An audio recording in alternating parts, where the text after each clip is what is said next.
में लोगों के बालक किस तरह दीर्घायु होंगे सो कहिए। सूत जी बोले, जब द्वापर का अंत और कलयुग का आरंभ था, उसी समय बहुत सी सुजापूर्ण स्त्रियों ने आपस में सलाह की कि क्या इस कली में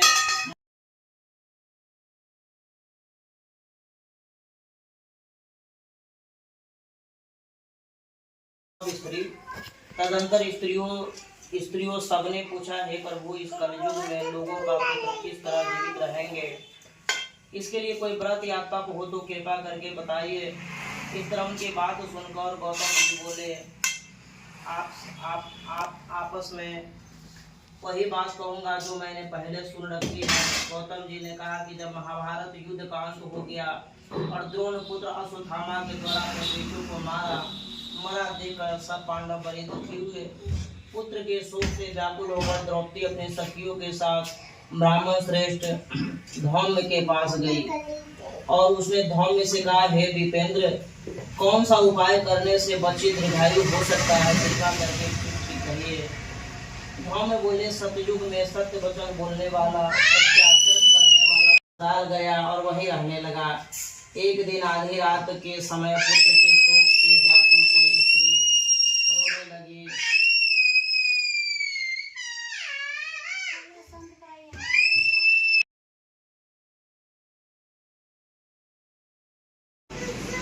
वही त्रिलोक से पूजित दुर्गा अमृत प्राप्त करने के अर्थ में जीवित पुत्रिका कहलाई है।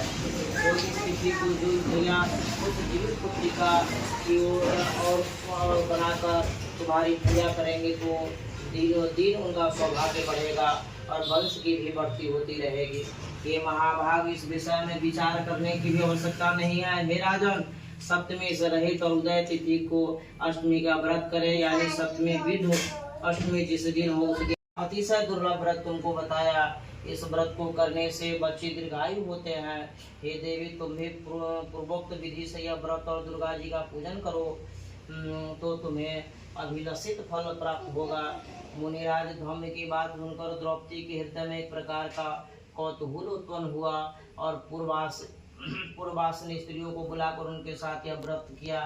गौतम ने कहा कि यह व्रत और इसके प्रभाव को किसी एक में बैठी हुई अपनी सखी को सुनाया।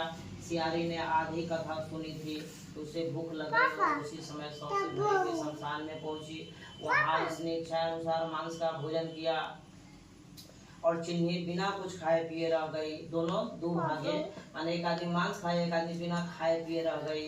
और सवेरा हो गया। सवेरे वह गौशाला में गई और वहाँ गौ का दूध पिया। इस तरह नवमी का उसने पालन किया। कुछ दिन बाद वे दोनों मर गए और अयोध्या में किसी धनिक व्यापारी के घर दोनों का जन्म एक घर में हुआ, जिसमें सियारिन ज्येष्ठ हुई और चिन्नी छोटी।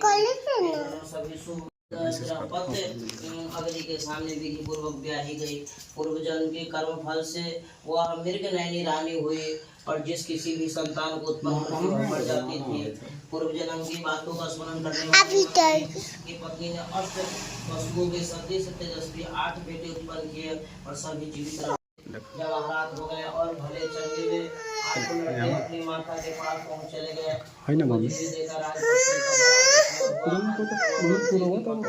पूजा में ना होता है। कौन सा ऐसा पुण्य किया था जिसे